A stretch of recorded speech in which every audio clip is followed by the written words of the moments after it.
Hello everyone. So far we discussed about computer system organization and computer system architecture. So in case of architecture, so we have seen about the single processor as well as multiprocessor system. In case of computer organization, we just discussed about the memory structure and also some IO structure and what are all the resources that we have in the computer system and how the operating system managing all the resources, all those things we discussed. Now we are ready to talk about operating system, so we can go in depth of operating system.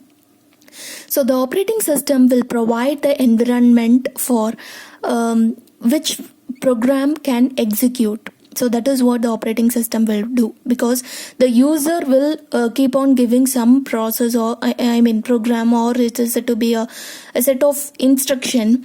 All those things will be executed in the system and it will produce the output to the user according to the user what is the output they are preferring, so that same output will be given.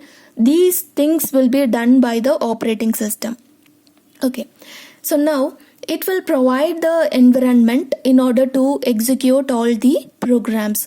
So executing program, which is nothing but process.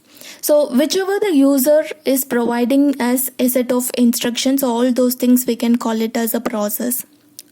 So in some name also be provided for this process as to be jobs.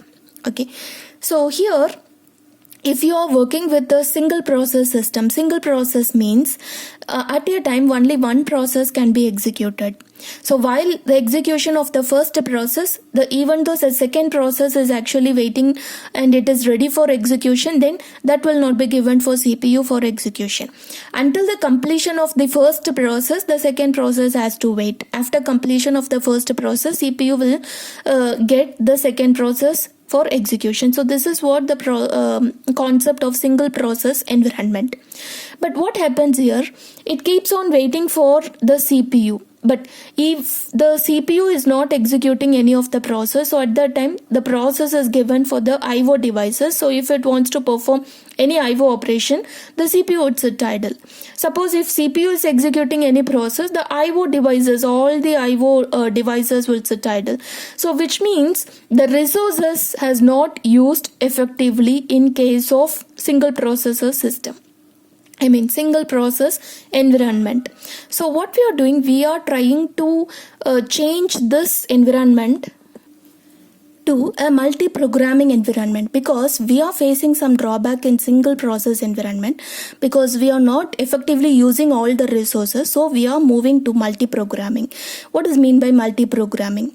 So if any of the process is given to CPU for execution, so at that time if any other process wants to execute which has the higher priority than the currently executing process, then automatically CPU will switch over from the first process to second process. Suppose if the first process, while it is executing by the CPU, if it needs some IO devices in order to execute their IO operation, which means input output operation. So currently it does not need the CPU, but it needs the IO devices in order to execute its operation.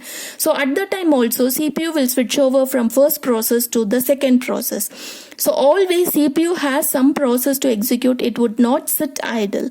Not only the CPU, some other resources that also been connected with the system will not sit idle at all in case of multi-programming environment. So that we are overcoming the drawback whatever we faced in the single process environment with the help of this multi-programming environment. So this is what the memory layout of the multi-programming. So here the representation is given for the memory structure, how we have stored all the number of jobs simultaneously in the memory. So if you look at this is an operating system and we have some jobs that has been placed one by one. So and one more thing, in case of multi-programming environment, we cannot store all the process because we may get numerous amount of process. We cannot store all the process at a time in memory because the size of the main memory is a little small. the size of the main memory is small, so which it does not have the capability to store all the incoming process at a time. So initially we need to keep all the jobs on disk in a job pool. So job pool is nothing but a set of jobs that resides on the disk, so in a secondary memory, not in a main memory. So whenever it is ready for execution, we need to take that job from the disk and we are just placing into the main memory. So this is what job scheduling. The concept behind this one is job scheduling. So let us see one by one. So here we are not keeping all the jobs in the main memory, and in case of non-multi-programming it is not like that. So in case of non-multi-programming, the CPU would sit idle because it will not have any of the process it will not switch over to any other process in order to execute its operation, so it will sit idle. But in case of multi-programming, it is not like that. Even if it gets any interrupt or any other kind of a signal, IO signal by the currently executing process, then the CPU switch over from the current execution of the process to some other process who is ready to execute, right? So this is what the concept of multi-programming. And one more thing, even though this particular multi-programming environment provides the major, that is utilizing all the resources very much effectively, but it does not provide the user interaction. It does not provide the user interaction. What is the meaning of user interaction? So user keeps on providing the request to the system. So system, which means the CPU has to respond to all the requests, and within a short span of time it has to give the result to the user, so whichever the user needs. So that is what user interaction. So in case of multi-programming, we are not getting that feature, that is user interaction. So we are going to the next environment is said to be multitasking, or otherwise it is said to be time sharing system. So we are moving to next system, that is time sharing system, and it is the logical extension of multi-programming. So here also we are having the concept of multi-programming, which means the CPU will switch over from one process to another process, but the switching will occur very frequently. So that is what the time sharing environment. So I will tell you with the example so that you can understand easily. The other name for the time sharing environment is multitasking environment. So more than one task will be given to the CPU. So CPU will switch over in between the task in order to complete its execution. So this is what multitasking, or it is also said to be time sharing. So with this time sharing, we can achieve the user interaction.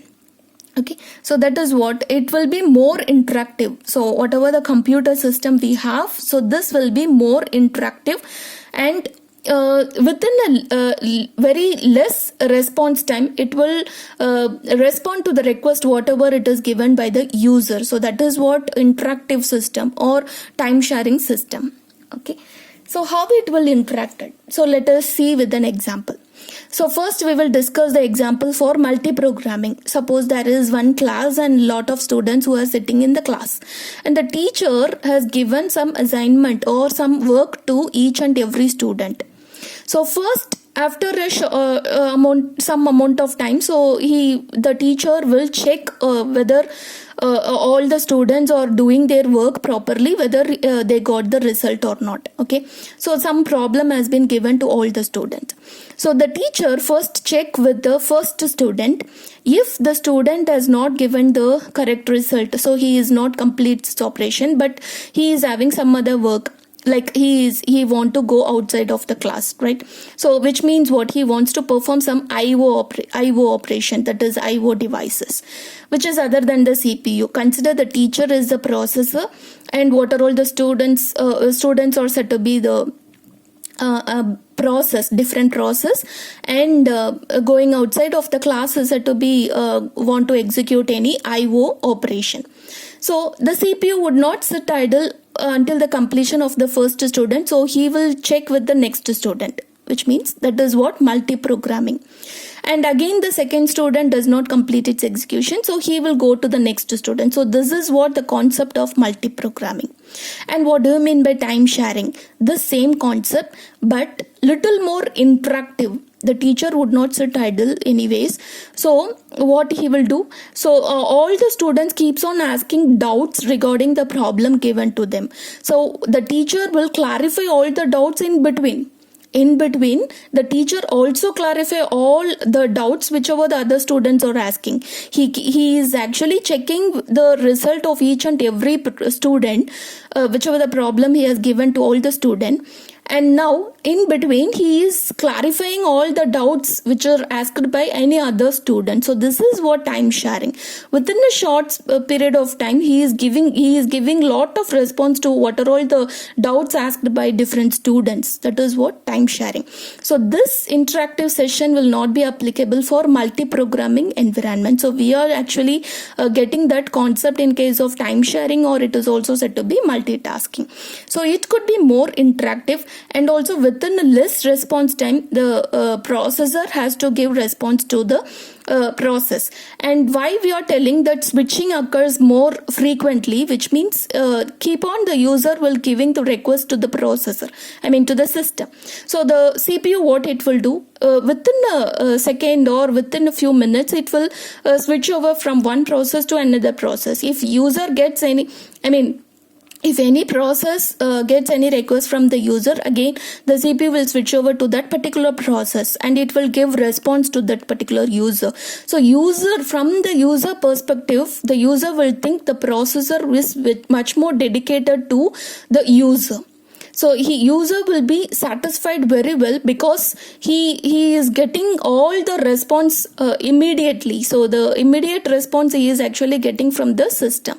In case of time sharing system, so this is what the main advantage. The user must be satisfied very well. So from the user perspective, so he will think that the processor is fully dedicated to that particular user. But what happens actually, the processor is actually working with many users, not with a single user. He is actually working with many users. So this is what multi-programming as well as this time sharing system. So here it will also use the CPU scheduling. What is this time sharing system will also use the CPU scheduling as well as multi-programming concept. So what do you mean by CPU scheduling? So as I told in beginning, so we are actually storing all the incoming process will be stored only in the disk, and when it is ready for execution, it will be placed in the main memory, and after the main memory will be consist of some subset of jobs whatever we have in the job pool that is already we resided on the disk. And from that set of jobs, so which job is actually ready for execution, so that will be provided for CPU in order to execute it. So that is what CPU scheduling. So giving any one of the process, so first the OS has to select any one of the process and it will give it to the CPU for execution. So taking decision among which process to be selected and which will be allocated to the CPU. So that is what CPU scheduling, and this decision will be given by the operating system, will be done by the operating system, right? So one more term is said to be CPU job scheduling. So which means from the disk or from the secondary memory, so which job to be selected in order to transfer and it will be placed in the main memory. So that decision also be done by operating system, and the name of the decision is said to be job scheduling.